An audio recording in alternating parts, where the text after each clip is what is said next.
Hola, ¿cómo están? Mi nombre es Fernando Ganami. Doy inicio a la clase número 9 de contenidos transversales para la construcción de ciudadanía. Con esta clase nosotros cerramos el eje función judicial y damos por finalizado el cursado lineal de la materia.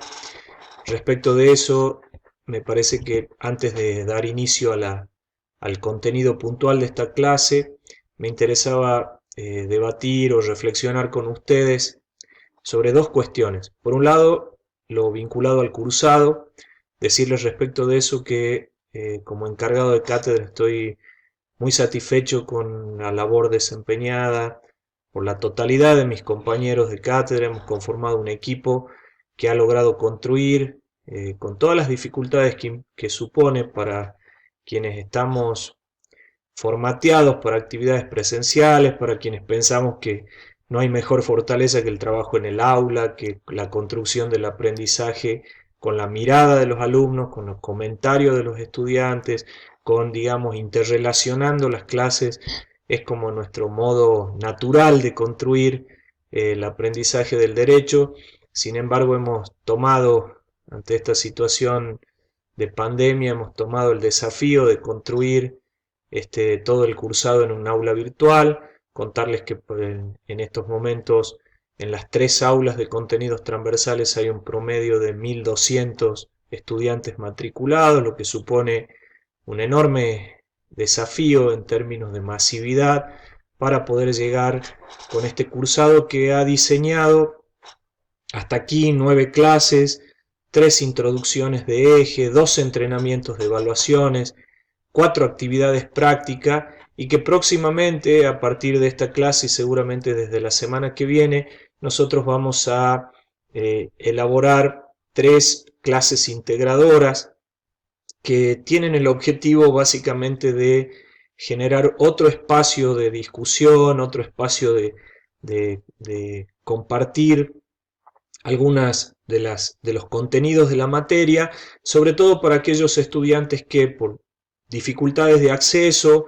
porque pueden haber llegado tarde al cursado, no han podido tomar el mismo de modo lineal. Esto es, nosotros en las clases que hoy está terminando con esta, hemos desarrollado desde la primera unidad hasta la octava insisto, estas 3 clases integradoras les pueden servir, sea para que lo tomen como inicio o introducción de la materia, o para quienes ya la cumplieron y ya hicieron la totalidad del itinerario propuesto, tomarlos como unas clases donde vamos a intentar generar un resumen de la materia, mostrar la íntima interrelación entre un eje y otro, poder construir algunas conclusiones de algunos de los tópicos de cada eje que nos parecen importantes. Así que desde la semana que viene, si todo funciona como viene pasando, van a tener esas 3 clases integradoras que, insisto, van a conformar con eso un cursado del cual me siento como muy satisfecho. Van mis felicitaciones para todo el equipo de la cátedra por el trabajo realizado hasta aquí,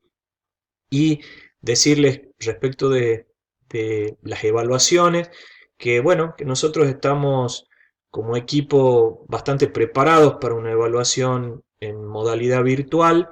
Lo que sí, por supuesto, estamos esperando la definición, como corresponde, de los protocolos y de la totalidad de las disposiciones reglamentarias que haga la facultad, y a partir de esa decisión institucional, por supuesto,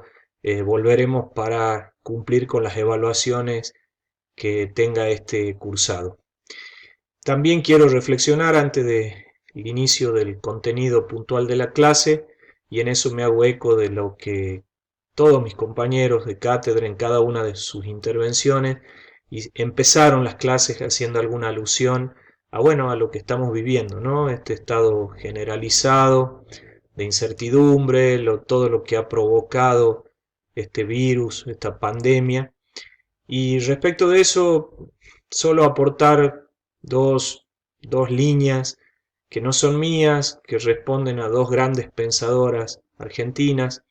Por un lado, la idea de Y el desafío y la propuesta para ustedes, estudiantes de una ciencia social como el derecho, de pensar a la pandemia como un acontecimiento politizable, como dice Dora Barrancos.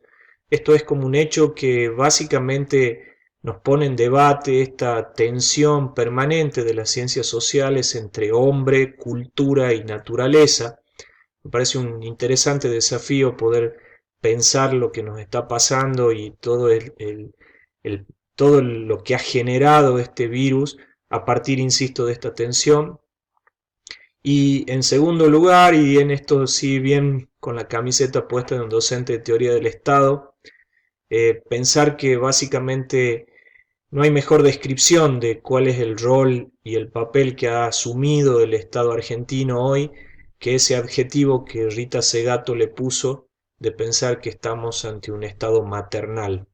Creo que ambas reflexiones son oportunas para lo que nos está pasando y me parecía que estaba bueno que se los pueda aportar desde aquí. Empecemos con la clase. Nosotros, cuando debatimos como equipo el texto que le estamos proponiendo de lectura, esta clase va a sostener o va a sostenerse básicamente en el texto de Rodrigo Uprimni. Rodrigo Uprimni es un pensador y un profesor de Derecho de Colombia. Nosotros, insisto, cuando elegimos este texto, lo que vimos como fortaleza del mismo son dos cuestiones. Por un lado, su sencillez, nos parece que un texto de lectura abierta, de lectura sencilla, no les debería generar mayor dificultad. La segunda buena propiedad del texto es que nos da una mirada panorámica en términos modélicos de lo que es el proceso del constitucionalismo en América Latina. Ahí pienso puntualmente que más allá de de acuerdo con la totalidad de los rasgos que Uprimni les va a presentar en cada una de las partes de la Constitución dentro de este modelo, insisto, comparativo, me parece que podemos o no estar de acuerdo con algunos, pero sí creo puntualmente que ha logrado este profesor colombiano con este texto darnos o brindarnos un panorama bastante completo de cuál es la realidad institucional de todos los procesos constitucionales en América Latina.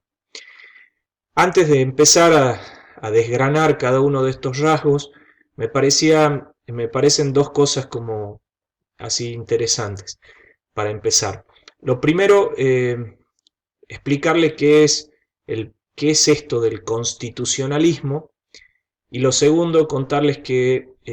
cómo he diseñado este PowerPoint para que ustedes lo puedan trabajar. Respecto del constitucionalismo, así hablando de modo bastante primario o tratando de definirlo así en bruto, a qué es lo que se entiende por constitucionalismo, podemos decir primero que es un proceso histórico que se va a construir desde la modernidad en Occidente, que va a tener como sus antecedentes así más relevantes por pioneros, por de inicio a la Declaración de Derechos Humanos, perdón, de Derechos del Hombre y del Ciudadano francesa de 1789, a la Constitución norteamericana de 1787, digo, son dos hitos que van a mostrar este proceso, insisto, muy de Occidente, muy moderno, que lo que va a intentar es postular la idea de una constitución pensada como norma escrita de carácter superior, que tiene una serie de condiciones en términos de reforma y para su modificación que la tornan como una ley diferente o con un estatus superior a cualquier ley ordinaria, si le podríamos decir así. Insisto, es la elevación de la idea de la Constitución como norma escrita, como un elemento del Estado, como un elemento donde el poder va a ser diseñado, el poder va a aparecer socializado a sus ciudadanos, es el lugar donde se van a incorporar las cartas y las garantías que tienen los individuos respecto del Estado y todo ese conglomerado de principios, derechos y pautas de organización del propio Estado van a aparecer incorporados en este texto, en esta norma, no, siempre escrita, una norma que van a consolidar los estados nacionales, sobre todo en América Latina. Las constituciones van a aparecer como procesos simultáneos o inmediatamente posteriores a las declaraciones de independencia de las colonias y los nacimientos de los estados-nación en América Latina. Por eso, insisto, el constitucionalismo es en concreto un proceso histórico que va a sublimar o que va a poner a la Constitución como norma escrita como un elemento fundamental del Estado y de la organización política. Dicho esto, contarles que he diseñado un PowerPoint que es con el que ustedes están aquí también en pantalla, que tiene así como dos ejes. Lo que aparece en rojo a la izquierda de ustedes allí van a aparecer como los contenidos que va proponiendo UPRIMNI al respecto de los rasgos y de los diseños constitucionales en América Latina, y lo que está a la derecha con un color azul o celeste son lo que he pensado como destrezas, como herramientas que el propio texto les va generando, que tienen que ver con aprendizajes de algunas cuestiones que entiendo que les van a servir muchísimo a lo largo de la carrera y que además les va a permitir relacionar un poco los contenidos que ya han venido aprendiendo en contenidos transversales respecto de otros ejes, digo, ¿no? Entonces, para empezar con eso, además de una primera aproximación a qué se entiende por constitucionalismo, me parece que el texto nos pone ante otra destreza bastante interesante, y es que quizás nos está imponiendo la necesidad de leer la Constitución. Yo siempre en las clases les trato de sugerir a todos que piensen la Constitución, la norma, acá tengo una, la Constitución Nacional como un insumo básico para un abogado. Nosotros, no sé, pienso, no sé, un médico que usa un estetoscopio y que, digamos, anda con su estetoscopio cargando entre sus pertenencias, digamos, casi diarias. Y respecto de eso, me parece que nosotros, como ustedes, como futuros abogados, tienen que pensar la Constitución como un insumo para su aprendizaje. Hay aplicaciones de celular, además de, por supuesto, tenerlo como en papel, pero digo, en la clase, por ejemplo, de Isabel Rico, la clase inmediatamente anterior, la clase número 8, tiene una serie de artículos referenciados en esa clase respecto de la Constitución Nacional, y creo que un gran ejercicio para eso es tener la mano, abrirla, ver qué dicen esos artículos. Me parece que es como un primer ejercicio que les puede generar esta clase. En ese sentido, un aporte que nos da el texto y que estaría bueno debatirlo acá brevemente, tiene que ver con que ustedes de inicio comprendan cuáles son las partes que tiene una constitución. Normalmente las constituciones en Occidente, casi me arriesgo a decir todas, pero por supuesto siempre tienen variables, no es tan tajante que todas replican un mismo modelo, pero sí podemos decir que las constituciones tienen esencialmente tres partes. Un preámbulo como un acta ratificatoria o anticipatoria de las finalidades del proceso constitucional, una parte dogmática compuesta en sus primeros artículos por una clara definición de los principios ideológicos que va a adoptar esa constitución, y luego un catálogo de derechos y deberes que van a asumir los ciudadanos respecto del Estado, y por último una parte orgánica donde hay una pormenorizada descripción del funcionamiento de estos poderes que se encuentran divididos y a su vez autocontrolados en un esquema de pesos y contrapesos que ha sido diseñado para un equilibrio de poderes. Insisto, estas tres partes, preámbulo, parte dogmática y parte orgánica, son los modos más comunes con los que las constituciones latinoamericanas se han organizado. El texto de Uprimni tiene la fortaleza de encontrar, respecto de la parte dogmática y de la parte orgánica, diferentes rasgos, así los denomina, rasgos comunes, tendencias, puntos de encuentro en el análisis comparativo de una constitución con otra, que insisto, digamos, la ventaja de este texto es precisamente eso, poder allí encontrar que ha estilizado Uprimni estos rasgos comunes que uno podrá o no estar de acuerdo con todos. Un tema también claro para discutir es si en la Argentina puntualmente, en el diseño constitucional argentino, estos rasgos que encuentra Uprimni se dan efectivamente en la realidad o no, pero lo cierto es que el texto va a proponerles 17 rasgos comunes que nosotros vamos a ver a continuación, no sin antes yo quería brevemente referirme a los preámbulos. Respecto de los preámbulos, contarles que la gran mayoría de las constituciones latinoamericanas adoptaron la idea de concebir un preámbulo anticipatorio del articulado de la Constitución, salvo las constituciones chilenas, por ejemplo, y uruguaya, que no cuentan con un preámbulo. La gran mayoría de las constituciones latinoamericanas sí lo hacen. Una constitución reciente como la boliviana tiene un preámbulo muy logrado, muy bonito, que se los recomiendo que lo puedan leer, pero bueno, yo sigo insistiendo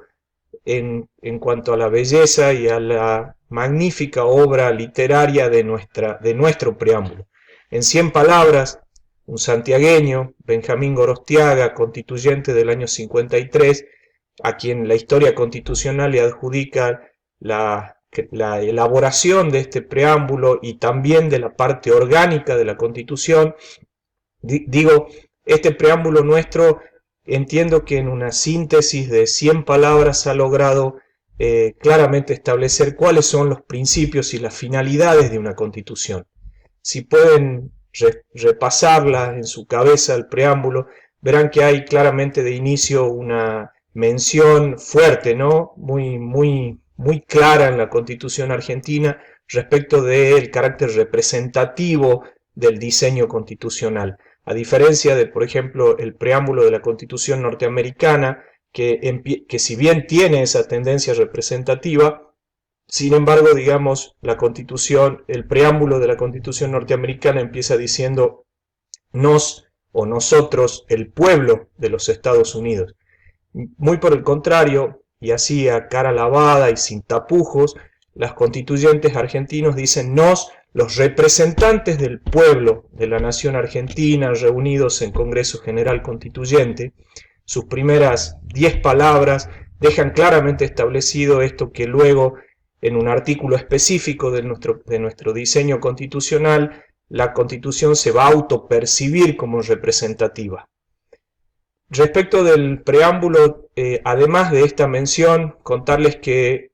la referencia al pueblo, en el caso del argentino, de nuestro preámbulo, simplemente está referido sin adjetivos, pero en otras constituciones latinoamericanas se habla del pueblo trabajador, del pueblo aborigen, del pueblo solidario, y luego los preámbulos ingresan en el análisis de las diferentes finalidades que tiene el proceso constitucional. Permítanme leer respecto del preámbulo en la Argentina lo hermosamente logrado acerca de cuál ha sido el objetivo del diseño constitucional o el objetivo de estos convencionales constituyentes que en el año 1853, luego de haber, el 30 de abril del 1853, luego de haber aprobado los últimos artículos de la Constitución, muy apurados por su jura, el carácter simbólico de la jura el 1 de mayo de 1853, esto se explica porque allí se cumplía el segundo aniversario del pronunciamiento de Urquizas contra Rosas y había todo un contenido político de jurar la Constitución Nacional ese 1 de mayo. Insisto, ese 1 de mayo se logra transcribir la Constitución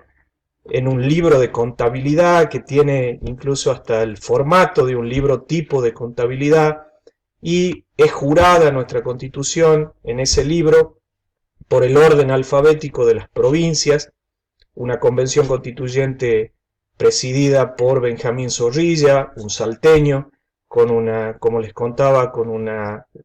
así rutilante actuación de un joven abogado santiagueño, Benjamín Gorostiaga, a quien la historia le va a dar claramente, digamos, el dueño de la pluma de la Constitución. La historia dice que Benjamín Gorostiaga respecto del preámbulo y de la parte orgánica, y Juan María Gutiérrez respecto de la parte dogmática, son algo así como los grandes literatos que van a escribir nuestra Constitución Nacional, que insisto, va a ser jurada y sancionada ese 1 de mayo de 1853. Las finalidades que están expuestas en de modo magnífico, a mi criterio, en nuestro preámbulo, nos hacen, permítanme leerles, dice, con el objeto de constituir la unión nacional, afianzar la justicia, consolidar la paz interior, proveer a la defensa común, promover el bienestar general y asegurar los beneficios de la libertad, para nosotros, para nuestra posteridad y para todos los hombres del mundo que quieran habitar el suelo argentino. Este último párrafo, estas últimas palabras que les menciono, fueron precisamente aquellas que el primer comentarista de la Constitución, que es nada más y nada menos que Domingo Sarmiento, va a señalar y celebrar, marcando esta apertura del Estado-Nación argentino hacia cualquier habitante de este mundo que quiera venir a poblar la Argentina. Les decía que respecto del valor del preámbulo, hoy creo que ya no hay ninguna discusión. Hubo en algún momento quienes sostenían que el preámbulo tenía simplemente normas programáticas que no podían ser alegadas como parte integrante del texto constitucional. Esto ha sido superado. Hoy, digamos, la tendencia claramente es que tiene un pleno valor normativo, y si hubiera una postura intermedia, en todo caso se podría pensar que el preámbulo, si bien no tiene valor jurídico para modificar, digamos, las competencias de los poderes o el alcance de los poderes del Estado, sí, por supuesto, sirve para ser algo así como la línea o el espíritu que va a demarcar la interpretación respecto de cuáles son realmente los poderes del Estado.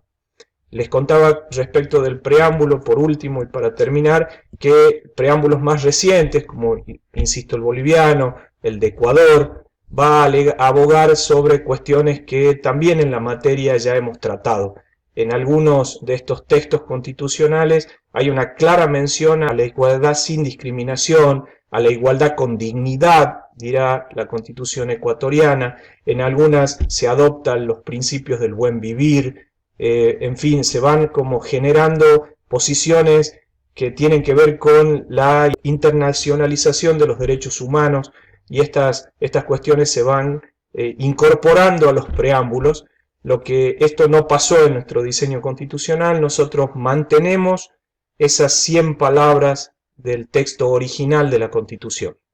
Les muestro ahora los rasgos comunes de la parte dogmática de la Constitución. Esto responde, insisto, al texto de Uprimni, y les contaba que este profesor colombiano va a encontrar 10 rasgos comunes en esta parte dogmática que, como ya les vine contando, refiere a los principios ideológicos y a este catálogo de derechos y deberes que tienen los ciudadanos. En nuestro diseño constitucional, este catálogo de derechos y estos principios ideológicos en la Constitución de 1853 y 1860 componían un solo título que tenía 35 artículos. Luego de la reforma del año 94, nuestro país va a adoptar un segundo título en esa parte orgánica que ha denominado de nuevas garantías y derechos, y allí va a incorporar 8 artículos. Uno de ellos, muy importante, que es aquel en virtud del cual por primera vez en el texto constitucional aparece la identificación y la autopercepción de nuestro diseño constitucional como un régimen democrático, y además de consolidar el sistema de partidos políticos y darle rango constitucional al sistema de partidos políticos. Esto que no figuraba en la Constitución de 1853, que no figuraba en la Constitución de 1860, ni en la de 1949, ni en la de 1957, insisto, ha sido como un acto superatorio de nuevos derechos y nuevas garantías que se incorporaron en la reforma de 1994. ¿Qué rasgos comunes podemos encontrar, según Uprimni, en una comparación con todas las constituciones latinoamericanas? Bueno, lo primero que sostiene este profesor colombiano es que las constituciones empiezan a marcar una modificación de la unidad nacional. Las constituciones, como habrán leído, como les habrán escuchado recién en el preámbulo, y les conté con anterioridad, las constituciones nacieron casi simultáneamente con la consolidación de los estados nacionales en Latinoamérica. Eso explica que muchos de los principios en los inicios de los diseños constitucionales haya una apelación al fortalecimiento de la unidad nacional y a la creación o a la concepción de estados nacionales homogéneos. Bueno, en un avance en el diseño constitucional, a partir de la incorporación de los tratados de derechos humanos, a partir de todo lo que recuerdo en este momento las clases de Gabriel Pereira y de Lourdes Vascari, clase número 3 y clase número 4, allí nosotros en la cátedra los profesores le dieron una clara explicación de cómo el proceso de internacionalización de los derechos humanos ha llegado también a modificar precisamente esta idea del Estado-Nación que deja de ser homogéneo a pasar a concebir o a reconocer en sus textos constitucionales la existencia de estados con un pluralismo étnico, con un pluralismo cultural, a promover la diversidad cultural, a pensar en ese sentido, digamos, que pueden convivir dentro de un estado una pluralidad de etnias, una pluralidad de culturas, y que en el respeto a ese pluralismo y a esa diversidad está una fortaleza del Estado actual. Ese es un primer rasgo común que encuentra Uprimni. El segundo tiene que ver con una superación de la confesionalidad. Los estados nacionales en América Latina se concibieron como estados con un privilegio de culto, con un reconocimiento del culto católico como un culto oficial. Esto significaba también algún tipo de apoyo estatal respecto del culto, y lo que marca el profesor colombiano es que hay una tendencia de superar ese estado de confesionalidad, en esta idea de separar iglesia y Estado, en esta idea de construir un orden político laico. Las constituciones más recientes han ido saliendo de esa confesionalidad hacia la construcción de estados laicos, donde hay claramente una diversidad de igualdad religiosa o hay un reconocimiento a la diversidad de culto, y pensando esto a partir de lo que Valadez, que es lo que puse en esta pantalla, concibe, ¿no?, la Constitución como el libro laico de un pueblo, y esta construcción más weberiana del poder, de una racionalización y una laicización del poder. Esto se puede claramente ver en las constituciones más recientes en América Latina. El tercer rasgo común que nos plantea Uprimni tiene que ver con esto de la ciudadanía diferencial y la multiculturalidad. Me parece una buena herramienta para ustedes, para poder dimensionar este rasgo común, volver a la clase número 3 de nuestro cursado. Allá en aquella clase Gabriel Pereira dejó bastante claro algunas cuestiones que me parecen que están muy buenas como para relacionar lo que plantea el profesor colombiano. Allí Gabriel planteaba puntualmente que en un proceso histórico de reconocimiento de los derechos humanos, estos derechos empezaron como claramente una diferenciación de igualdad por no discriminación o igualdad sustantiva como un paso superador respecto de la igualdad formal del derecho que la vieja ideología liberal había concebido en nuestro, por ejemplo, artículo 16 de la Constitución. Les decía que hay una superación de esa igualdad formal hacia una igualdad por no discriminación, una igualdad sustantiva, y esto por supuesto es un claro crecimiento y expansión respecto al reconocimiento de los derechos. Pero, y esto lo planteaba Gabriel, hay un proceso aún mayor, que es una sofisticación y una estilización del reconocimiento de los derechos humanos hacia lo que serían grupos desventajados, sectores sociales que a lo largo de la historia permanecieron con sus derechos no reconocidos por el Estado. Pienso en este momento en nuestros pueblos originarios, en las comunidades negras. Bueno, estos grupos, estos sectores minoritarios obtuvieron en los procesos, y esto es lo que destaca Rodrigo Uprivni, obtuvieron en las nuevas constituciones este reconocimiento de una ciudadanía diferencial que tiene que ver con también reconocer esta multiculturalidad. ¿Dónde se ve eso? Bueno, hay diferentes facetas de este reconocimiento, pero podemos marcar como tendencia la existencia, por ejemplo, de reconocimientos de fueros o tribunales propios. Muchos de nuestras comunidades originarias tienen sus propios mecanismos de resolución de conflictos y estos diseños constitucionales les reconocen esa entidad. Para el caso, contarles que, por ejemplo, nuestra comunidad de Amaicha tiene funcionando su consejo de ancianos. Muchas veces, muchos de sus conflictos vecinales, sus conflictos como comunidad, son resueltas y créanme que de un modo muy satisfactorio por este consejo de ancianos que ancestralmente les reconoce y viene funcionando, y es un mecanismo de resolución de conflictos, la verdad, excelente. Entonces, muchos de estos reconocimientos se potencian o se patentizan puntualmente en esto, ¿no? En reconocer tribunales propios, reconocer sus propias lenguas, darle la misma entidad en respecto de un reconocimiento de su idioma, y en definitiva de esta cosmovisión que las constituciones ecuatorianas y bolivianas, por ejemplo, lo dejan claramente establecido, este principio del buen vivir, el derecho al buen vivir del ciudadano. Esto tiene que ver también con un profundo arraigo ancestral de nuestras comunidades originarias. Pensar concretamente los próximos 4 rasgos comunes de la parte dogmática merecen una explicación común. Digo, el rasgo 4, 5, 6 y 7 que se va a ver en la pantalla que sigue,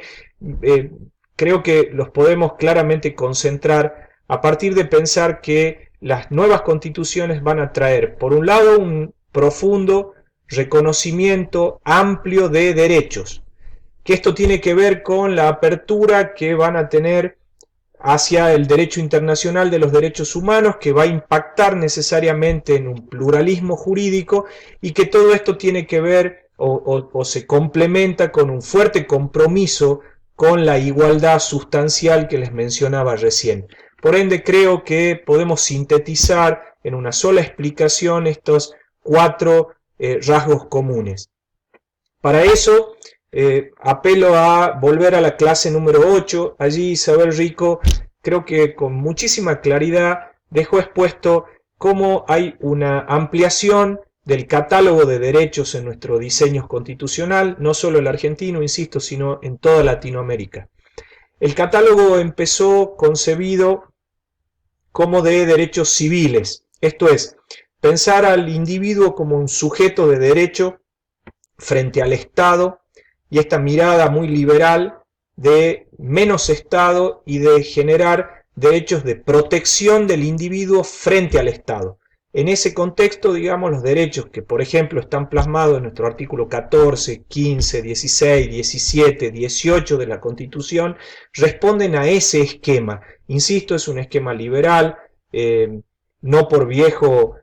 importante, a mi criterio sustancial para entender viejas conquistas históricas de reconocimientos de derechos, pero en una evolución y en generar este árbol frondoso de derechos reconocidos por los diseños constitucionales, pasamos una etapa ya donde no solo se van a reconocer estos derechos que le denominamos civiles, individuales, liberales, sino empieza un reconocimiento sobre los derechos políticos, primero el derecho al voto, al sufragio universal, el derecho a ser electo y a elegir con un amplio criterio democrático, y posteriormente la evolución de estos derechos humanos, de la internacionalización que menciona el artículo, el rasgo común quinto que está puesto ahí en pantalla, va a marcar la incorporación de los derechos económicos, sociales y culturales, y en una evolución inclusive posterior, esta idea de los derechos colectivos. Al caso contarles que, por ejemplo, constituciones como la ecuatoriana o la boliviana van a reconocer el derecho del ciudadano al agua, el derecho a un buen ambiente, el derecho a la madre tierra, a la Pachamama, aparece claramente reconocido como un derecho de los ciudadanos en estos estados latinoamericanos. Todo esto tiene, insisto, que ver con lo que Isabel claramente explicó en la clase número 8 acerca de la expansión del bloque de constitucionalidad o del bloque federal y esto de la supremacía constitucional. Cuando Alfredo Espíndola en la clase 2 les mencionaba la relación política y derecho como una relación modélica entre dos pirámides, Isabel Rico, ya en una evolución de nuestro cursado, creo que le fue modificando ese dibujo de una pirámide al derecho para pensar, a partir de considerar que no solo la Constitución Nacional está en la cúspide de nuestro bloque federal, sino que los 14 tratados internacionales que tienen idéntica jerarquía han modificado ese diseño. Yo creo que hoy, y esto ha quedado claramente aclarado y explicado por Isabel, hoy ya no podemos hablar de una pirámide del derecho, sino que el dibujo ha cambiado y esto genera en los jueces, y de esto hablo también, que digamos generan los jueces no solo en este control de constitucionalidad de oficio y difuso, la obligación de constituirse en el último gendarme de la Constitución respecto de las leyes, decretos del Poder Ejecutivo o cualquier acto que se emitan las autoridades pasan por el tamiz y la mirada gendarme del Poder Judicial, sino que también hoy tienen que hacer esto que denominamos el control de convencionalidad, esto es también fijar, notar y juzgar si todos estos actos cumplen con los estándares que se van imponiendo en términos internacionales con estos tratados que han sido, insisto, reconocidos por nuestra Constitución con idéntica jerarquía. Todo esto, obviamente, este pluralismo jurídico va a alterar el sistema de fuentes del derecho. Hoy ya no solo la ley o el reglamento aparecen como o la costumbre aparecen como las únicas fuentes del derecho, sino que rompiendo con esta idea de soberanía nacional y atravesando una mirada de los derechos internacionales, de los derechos humanos, hoy muchas de las normas que, insisto, son emitidas en órganos supranacionales tienen idéntica jerarquía que nuestra Constitución. Todo esto viene a partir de un fuerte compromiso con la igualdad. Insisto, en una segunda evolución pasamos de una igualdad formal, la del 16, a una igualdad sustancial, una igualdad en dignidad, dirán los preámbulos de algunas constituciones. El 75, inciso 23, es una clara muestra de esto, y esto se potencia a partir de medidas de acción afirmativa. Lourdes Vascari le contaba en las clases que el Estado ya no solo tiene la obligación de proteger, sino que además debe promover acciones tendientes a equiparar o romper con las desigualdades que tienen que ver con cuestiones de raza o cuestiones de género. Todo esto hace que las constituciones, y esto postula Uprimni en el 8º rasgo común, las constituciones se van a autopercibir ya no solo como representativas republicanas o federales, ya el Estado no solo se va a pensar como un Estado constitucional de derecho, sino que se va a autopercibir como un Estado convencional, social y democrático de derecho. Esto es una tendencia, insisto, indiscutible en términos de lo que vienen generando los diseños en Latinoamérica. Esto también se va a volcar a partir de la ampliación de mecanismos de protección. El artículo 43 de la Constitución Nacional, en estos nuevos derechos y garantías, reconoció, por ejemplo, la existencia de vías procesales. Esto es como muy importante porque hay que pensar que los derechos se van a efectivizar y se van a proteger judicialmente a partir de estas vías, que son vías de acceso rápido a una protección inmediata de sus derechos. El amparo, el habeas data, ya nosotros desde el 1853 teníamos vigente el habeas corpus, son, insisto, herramientas de garantías y de protección rápida de los derechos constitucionales reconocidos. Esta cuestión, no se preocupen, lo van a ver con mucho detalle en derecho constitucional, yo solo aquí se los dejo puesto como un rasgo común a estas tendencias de las constituciones en Latinoamérica y solo plantearle como último rasgo común respecto de la parte dogmática de las constituciones, esto que desde mi humilde opinión no estoy como de acuerdo con el profesor colombiano. Él plantea que un décimo rasgo tendría que ver con una suerte de reformulación o reconsideración de las funciones económicas del Estado. Bueno, respecto de esto me parece que es de los rasgos que él plantea, a mi criterio, el más discutible, al menos en la Argentina. Yo no advierto realmente que se haya dado tal reformulación de las funciones del Estado y me parece que toda América Latina en ese sentido vive los vaivenes políticos de coyunturas electorales y digamos de que vamos pasando de estados neoliberales a construcciones más progresistas o con algunas miradas más protectorias de un Estado con alguna mayor intervención, pero no creo que podamos realmente postular una tendencia que se pueda marcar en términos de la reformulación, en términos del diseño constitucional en el aspecto económico o liberal del Estado, ¿no? Insisto, es una opinión, sobre eso me encantaría poder discutirlo en una clase, se los dejo básicamente planteado en esta aula para que ustedes también lo piensen y lo reflexionen. Avancemos por último respecto de los rasgos comunes de la parte orgánica. Otra vez, solo como recordatorio, ¿qué era la parte orgánica de una constitución? Bueno, les conté que era la maquinaria institucional, es la parte donde se describe con mucho detalle cómo van a funcionar este poder que nace ya desde Montesquieu, dividido, pensando que va a ser eficiente en la medida que esté dividido, que no exista un poder consolidado en una sola persona. Esta despersonalización del poder va a generar la idea de un poder que se va a dividir históricamente y tradicionalmente en tres poderes, pero van a ver que uno de los rasgos comunes de esta parte orgánica tiene que ver precisamente con esta modificación de este régimen tripartito, poderes que en un sistema de pesos y contrapesos se van a autocontrolar de acuerdo al diseño constitucional que hemos generado. Bueno, esta parte orgánica tiene en UPRIMNIS 7 rasgos comunes. Por eso, en esto de pensar las destrezas que están aquí en este momento con color rojo,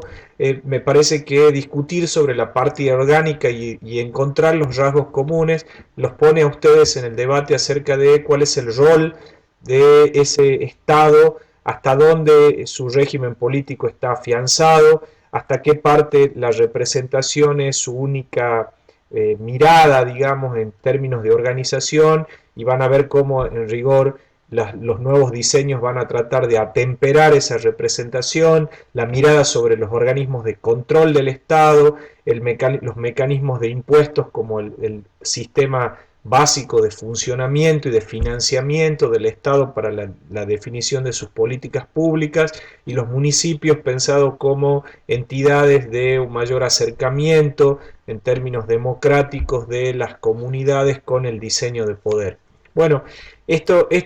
que está en la parte orgánica, insisto, de de las constituciones, UPRIMNI va a identificar algunos rasgos comunes bastante saludables en términos de participación ciudadana, en términos de control estatal. Eh, para empezar, sostiene que las constituciones latinoamericanas más recientes van a incorporar espacios de participación ciudadana. Esto nosotros sí lo tenemos, vías de democracia directa. El artículo 40 de la Constitución en los nuevos derechos ha consagrado la figura de la consulta popular, de la iniciativa popular, del referéndum. Digo, son instancias donde lo que se va a tratar de atemperar un esquema muy representacional, buscando espacios de mayor participación de los ciudadanos. Esto también se ve en algunas instancias de control, como aquellas audiencias para la determinación de tarifas, la presencia de los, digamos, asociaciones de consumidores que tienen directa participación con voz, digamos, dentro de esos diseños de control ciudadano en materia de impuestos, por ejemplo, o de tarifas, de servicios y demás. Lo mismo se ve respecto de una organización electoral autónoma. Hay una tendencia en el diseño constitucional a generar, no solo en el ámbito del Poder Ejecutivo, sino también en el ámbito del Poder Judicial, unidades autónomas que se encarguen específicamente de atender todo lo vinculado a los regímenes electorales. Esto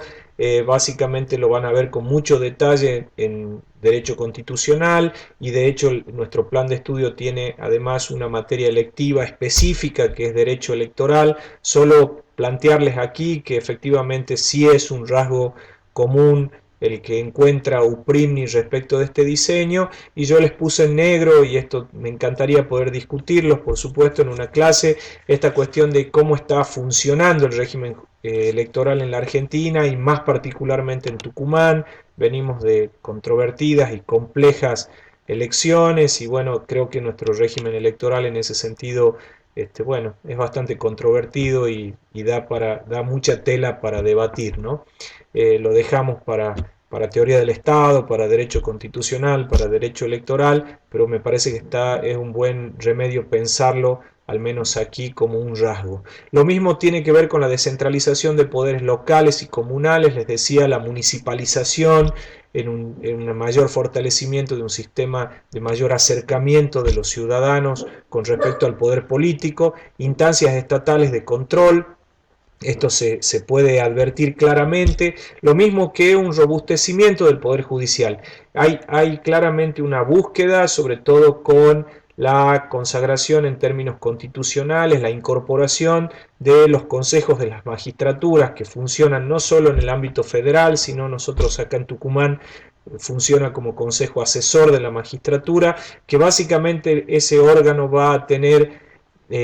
para sí la atribución de conformar los procesos de selección de los nombramientos para los nombramientos de jueces. Ahí hay una autolimitación del poder, donde ha puesto en manos de este órgano un proceso de selección donde hay un concurso con oposición, con elevación de antecedentes, que termina postulando una terna, elevando, al menos en Tucumán, una terna para, digamos, la elección o el nombramiento de los magistrados. Esto es claramente un esquema de robustecimiento de la independencia del Poder Judicial, y toda esta búsqueda también tiene que ver con un intento de reducción del presidencialismo, con figuras como el jefe de gabinete, con alguna tendencia a tratar de generar un diseño con más parlamentarismo, con una mayor preponderancia del poder legislativo. Esto, hasta aquí, desde mi mirada, es una encomiable búsqueda, pero en la práctica institucional esto no se ha dado, por eso planteo que hasta aquí pareciera que es como un intento frustrado esto, porque seguimos diseñando democracias con un fuerte componente presidencialista, donde las figuras del Ejecutivo siempre son como superlativas en todo el diseño. Por último, encuentra entre estos rasgos comunes una tendencia a romper la idea de que el poder solo se divide en tres partes. Hay un crecimiento de otras instituciones, pienso en el Ministerio Público Fiscal, pienso en organismos autónomos. Hay un proceso de descentralización del poder saludable que termina, y con esto concluyo esta clase, Uprimni termina encontrando en definitiva tres grandes tendencias o tres grandes características de los nuevos procesos constitucionales en América Latina. Por un lado, pensar esta autopercepción del diseño de un Estado constitucional, convencional, social, democrático, de derecho, que en este componente democrático piensa un poder en manos de gobiernos civiles. América Latina vivió un siglo XX de dictaduras, de golpe de estados, de lamentablemente, digamos, una enorme eh, y muy compleja restricción de los derechos humanos, una sistemática violación de derechos humanos puestos en manos del Estado nada menos, y en una reacción saludable de los diseños constitucionales, esto nosotros lo vemos en el artículo 36, 37 y 38 de nuestra Constitución, ha protegido el sistema democrático, protege el sistema de partidos políticos, y esto me parece que, por supuesto, nosotros como cátedra vamos a adherir siempre a este tipo de principios, y me parece que es una tendencia que ha llegado para quedarse, por suerte, en América Latina, y eso por supuesto celebramos. Lo mismo que esta revalorización de un Estado que había quedado como claramente pensado, encapsulado en la idea de la conformación de un Estado nacional. Bueno, esa unidad nacional que quizá la necesitó al inicio, cuando tenía que consolidar su independencia, en procesos constitucionales que fueron simultáneos con el nacimiento del Estado-Nación, bueno, ha sido superado, por suerte, hacia estados más multiculturales, con claramente una diversidad y un pluralismo. Esto tiene que ver no solo con el reconocimiento de derechos, de tribunales propios para grupos desventajados, sino también, digamos, con reconocimiento de lenguas, reconocimiento de creencias y culturales, que por supuesto, digamos, estamos totalmente en línea y de acuerdo con ese tipo de expansión. Lo mismo termina en definitiva esto conformando constituciones que son así descritas por Uprimni como aspiracionales, transformativas, profundamente densas en derechos. Nuestros catálogos de derechos son claramente robustos, hay un reconocimiento y una ampliación de derechos que pasaron de ser solo civiles a políticos, sociales, económicos, culturales, y esto es saludable, más allá de que genere, por supuesto, articulados a veces demasiado extensos para una técnica constitucional, pero bueno, creo que es mucho más importante pensar que hemos diseñado constituciones con una mayor fuerza normativa y con una mayor participación de la ciudadanía. Bueno, con esto termino esta clase, solo contándoles que junto con la misma vamos a proponerles una actividad práctica. Esta actividad práctica consiste esencialmente en la búsqueda de algunos derechos dentro del texto constitucional. Me parece una buena destreza que trabajen con el texto de la Constitución, identifiquen allí algunos derechos, hagan una búsqueda de esa fuente, digamos, claramente primaria para cualquier estudiante de derecho, y luego les proponemos a partir de un video la puesta en debate o en tensión de esos derechos que han reconocido o que ustedes han encontrado en el texto constitucional con respecto a la realidad, en este caso del sistema carcelario en pandemia. Me parece un buen ejercicio, espero que lo disfruten. Nos vemos, que estén bien.